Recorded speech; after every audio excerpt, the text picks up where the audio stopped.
Hello, good morning. Dear Minister, can you hear us here? Yes, I can. Thank you. Good morning to you. Oh, okay. Well, thank you very much. Thanks for joining us and for taking the time to address the audience here of the PRI event in Cape Town. We are actually here at the conference center. We have, roughly speaking, 400 people in the room. Out of them, the majority are PRI signatories, a few potential signatories as well. And we are very much looking forward for your remarks. As I introduced this, I think South Africa has been leading the field of responsible investment, and particularly with respect to transparency and reporting. And it's a pleasure to have you this morning. Thanks so much. Well, good morning to all of you, and thank you very much for accommodating me through electronic meeting rather than being with you. So my apologies for not being there physically, but I was double dated, so to speak, which is a privilege if you're not married, but in these circumstances, technology certainly helps. So let me welcome all the delegates to the Principles for Responsible Investment, in particular your chairperson, Dr. Eng Schuber. I hope I got the pronunciation right, but also one of your guests, Ms. Sharon Merrill, who represents an important constituency in the savings stroke pensions industry. In 2011, I had the privilege in South Africa to launched the Code for Responsible Investment in South Africa, which we call PRI. And you yourselves, over the last 7 years, have grown into a membership of 1,000 or so signatories and some $32 trillion under your control. So sitting in that room of 450 people are clearly both very important people, very influential people, but also financially very powerful people. So it's a great privilege to speak to you and hopefully influence you a little bit in terms of how you relate your day-to-day activity to the principles of responsible investment. When I look at some definitions of responsible investment, and in particular how one integrates environmental, societal, governance and ethical issues into one's practices, and into one codes, there was a useful definition in the FT which says responsible investment goes by many names: socially responsible investing, ethical investing, sustainable investing, triple bottom line investing, green investing. But underlying these different names, or differing names, is a common theme, focusing on long-term value creation. Value in this context refers not only to economic value, but to the broader values of fairness, justice, and environmental sustainability. And I imagine that the challenge for yourselves and for ourselves, who are, if you like, political principles who shape regulatory environments for you, is how do we ensure that on the one hand, we grow the popularity of these codes and principles, but on the other hand, how do we get human beings whose tendency would be towards short-termism, towards yield, towards a quick and substantive return at any cost, to actually align behaviors with the principles themselves. Because at the end of the day, it is the behaviors that will determine whether the codes and the principles that we align ourselves with are reflected in practice on the one hand, but secondly, make the impact that is required in the respective areas in which we actually invest. So, if you look at it environmentally speaking, you're sitting at the foothills of Table Mountain, an important environmental asset in South Africa, and not too dissimilar from the Amazon forest or other similar environmental assets elsewhere in the world. And having just had access to the report of the International Panel on Climate Change, we can see that human beings still have the most substantial effect on climate change issues in the globe. And so human behavior, encouraged financially or otherwise, is a major player in respect of both the kind of impact that we're making in the short term, but in the context of PRI, the impact that that makes on the sustainability of the globe itself, the sustainability of the human race, and the sustainability in particular of the poorer parts of the globe. So we as human beings have to, as we evolve, ensure that we find different ways of meeting our societal challenges. And amongst those societal challenges, apart from the environmental ones, clearly is one where we have huge wealth and income inequalities across the globe, both within nations and between nations. You yourselves have had the opportunity to visit mines, I believe, in South Africa, and other aspects of South African life. And in many ways, South Africa is emblematic of the kind of inequality that we are actually talking about. An inequality which demonstrates, on the one hand, the highest levels of sophistication and wealth, and on the other hand, quite striking poverty and a set of conditions in which we don't want human beings to live, and which we as a government in the past 19 years have been attempting to eradicate. But inequalities, as we are learning in many parts of the world, also undermine and destabilize societies. Equally, in the poorer parts of the world, we are faced with more aggressive diseases, and one of the questions that we need to look into is what kind of investment is taking place into research and development in areas where they don't appear to be quick and substantial financial returns.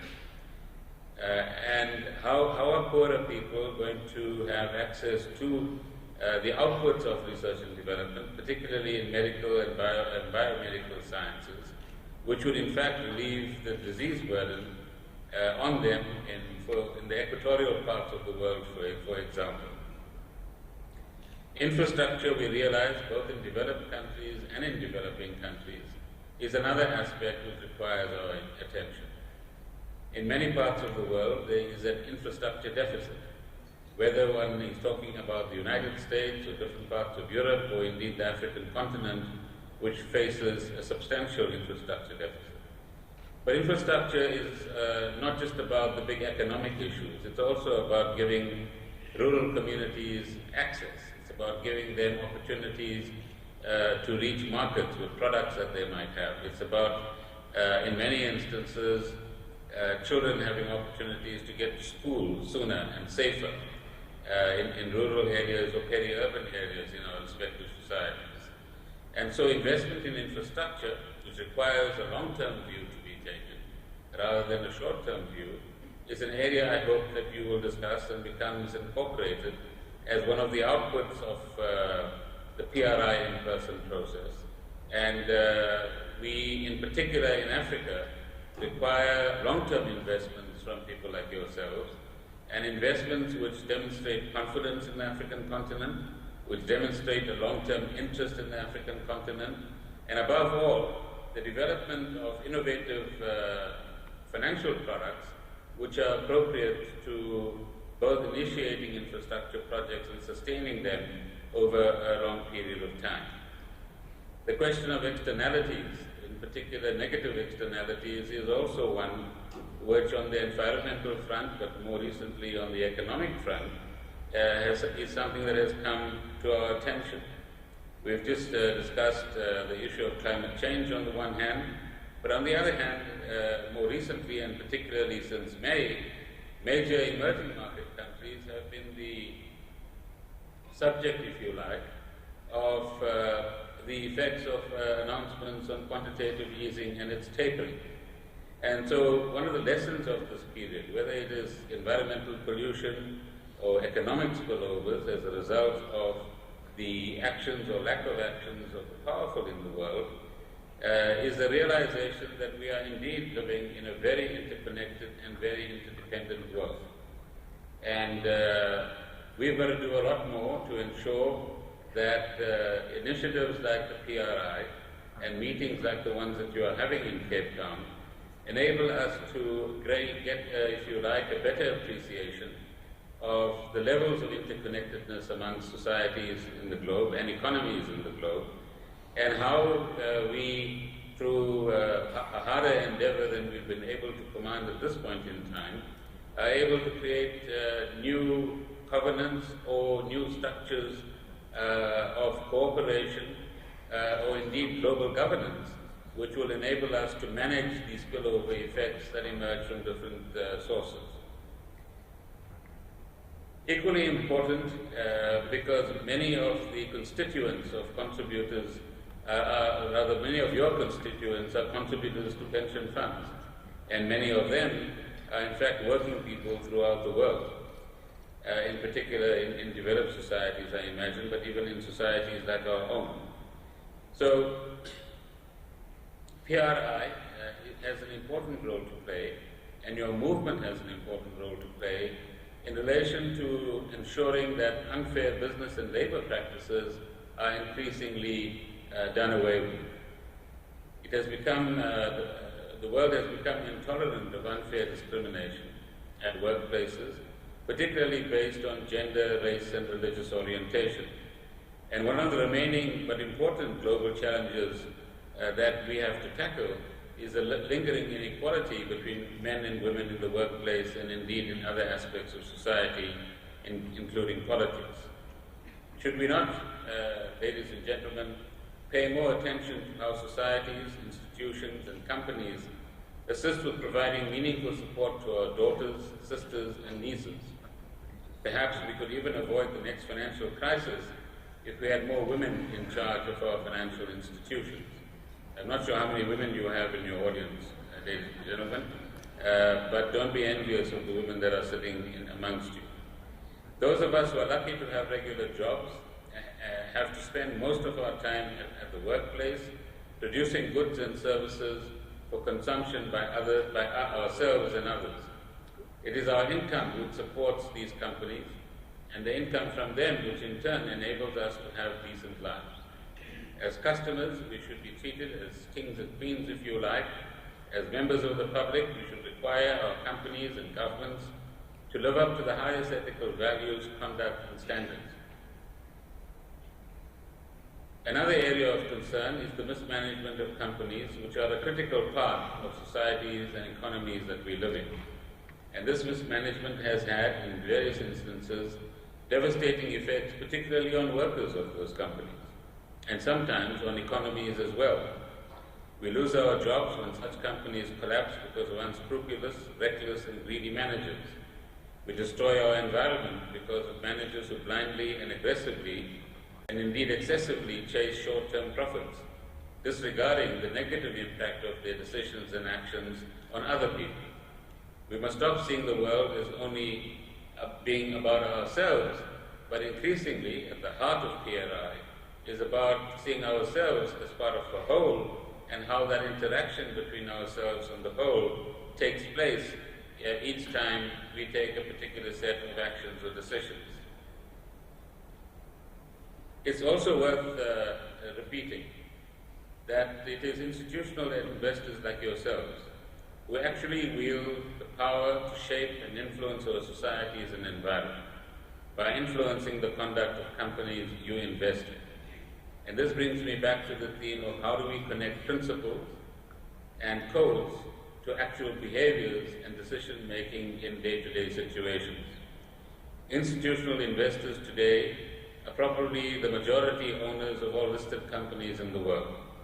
Therefore, it's your subscribers to the various funds that you manage who are in fact indirect owners of the many companies that are listed in the globe. And the question we have to ask is whether every decision that we take, say in a country like South Africa, is for the benefit not only for foreign investors but also local investors in the South African situation, and whether we are contributing through our investment decisions to the kind of well-being that we want to see, not for the immediate beneficiaries of funds only, but importantly for society as a whole, as you saw in the mining areas yesterday. So let us not forget that the money you are managing as institutional investors actually belongs, as I point out, to the very same people who are going to retire into this world and on this planet, into this environment, and into these societies, and indeed into the institutions of these societies. Our aim must be to ensure that investors, pensioners, and others are able to get a decent return on their savings and are able to retire into a decent and pleasant world. This requires all of us to have a long-term approach towards investing, which you, as a movement, if I may call you that, are attempting to undertake. As South Africa, we've been doing our bit, if you like, in trying to get the right balance between short-termism and long-termism, between a very isolated approach to citizenship and global citizenship and responsibility. And so in 1994, we had the development of the King Code amongst the private sector in South Africa, and which has gone through many iterations since then. In 2011, as I pointed out earlier, we adopted the Code for Responsible Investment. And at that time, South Africa was only the second country to have such a code. We've adapted and, if you like, amended Regulation 28 in our statute books to evolve a new version, which explicitly mentions the need for pension funds to consider what we call the ESG factors in their investment processes and decisions. And last month we published the Responsible Investment and Ownership Guide to assist asset owners with understanding the process of giving effect to ESG factors. So as a country, we are extremely proud that we are in step with the best in the world, and we will continue to endeavor to do so as the world evolves and as many of these codes and practices evolve as well.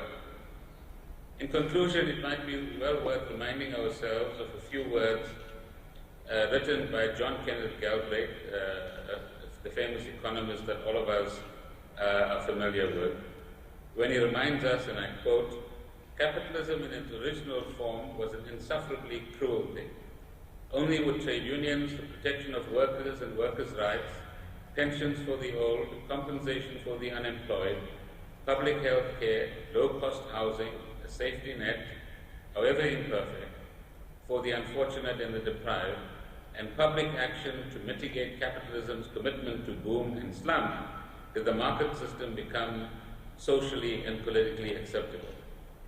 Let us note," he continues to say, "that this salvation was accomplished over the strong and often vehement opposition of those who say. That opposition remains to this day.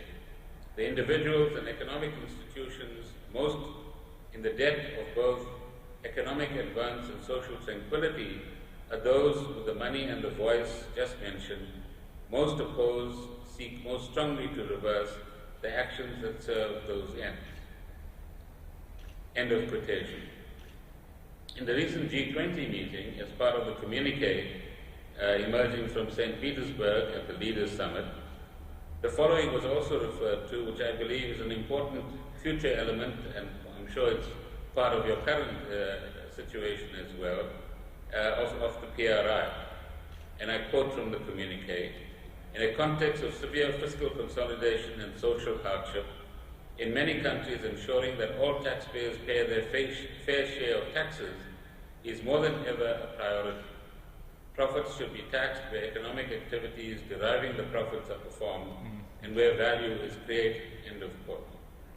So as we conclude, let us see how PRI, as I said, can convert even more strongly from words and codes to actions and behaviors that make a substantial difference.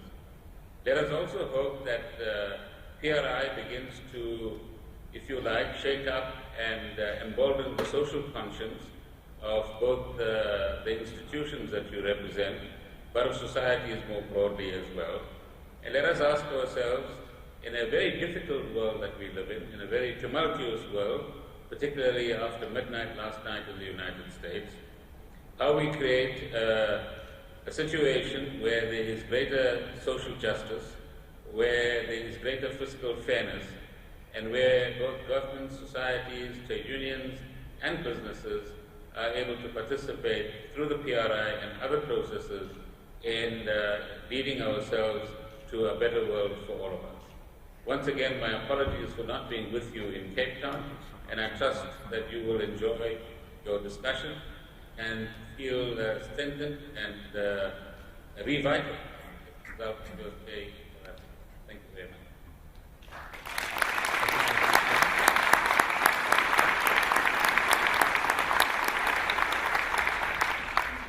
Thank you very much, dear Minister.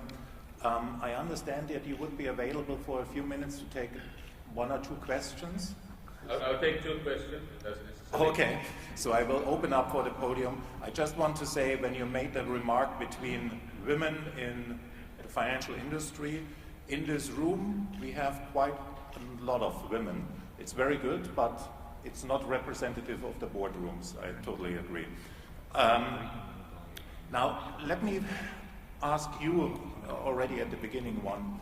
I was last week in New York at the Leadership Summit, and there was the African Day, and one of the striking moments was for me to understand that in your population on the African continent, more than 50% are below 19 years. So somebody referred to this as the tsunami coming. How can investors support or kind of be engaged in this kind of huge issue for the African continent? Well, that's what for some years now has been described as the demographic dividend that the African continent has to offer. So we will probably double the population on this continent in the next 30 years or so. We have probably the fastest growing middle class in the world. We have a very youthful population which, if provided with the right skills, education and development opportunities, will, if you like, create a dynamic set of research and innovation possibilities that are still already evident in many parts of the African continent. So from an investment point of view, we need quite a significant shift in mindsets. From Africa, the dark continent, to Africa, the semi-dark continent, to Africa as the future savior of global growth, of global development, of global job creation, and global demand, all of which are important factors in generating better prospects for all of us in both developed countries and emerging markets as well. More practically, I think the many discussions that are taking place about how we can invest better in infrastructure, how we can improve education systems, how we can further improve the institutional resilience of the agricultural sector, and in particular the industrialization of the African continent, all potential areas for investors to look into, to raise, if you like, their confidence levels about the continent. And if you take a long-term view, you'll be very comfortable with the kind of trajectory that Africa is about to pursue. Well, thank you very much. Question from the audience? Any question?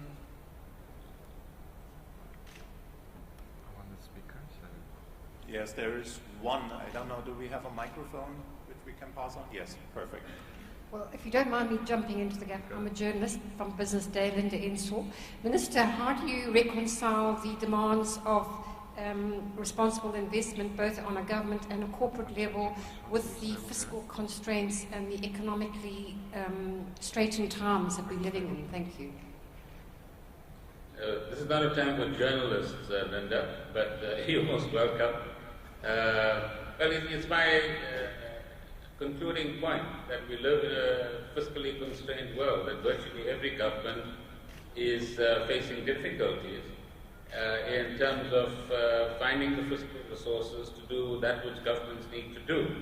But at the same time, what I did not mention is that the G20 leaders gave their support to the projects and programs which are addressed towards base erosion and profit shifting.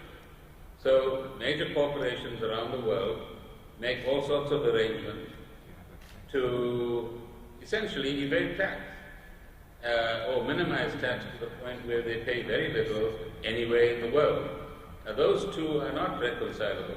The need to have strong governments in moments of crisis, have the fiscal capacity to deal with the challenges that governments have to deal with, and on the one hand, and on the other hand, every attempt being made by various parties, professionals and others, in order to minimize the contribution to the fiscus in different parts of the world. So responsible investment must in fact mean a change in behavior. It must mean that one must recognize that tax as a contributor to a better bottom line is not an acceptable practice. Certainly not acceptable at a difficult time like the present one. So may I thank you again for the opportunity to interact with you, and good luck with your future deliberations. Thanks so much for joining the time, and have a wonderful day. Good to see you.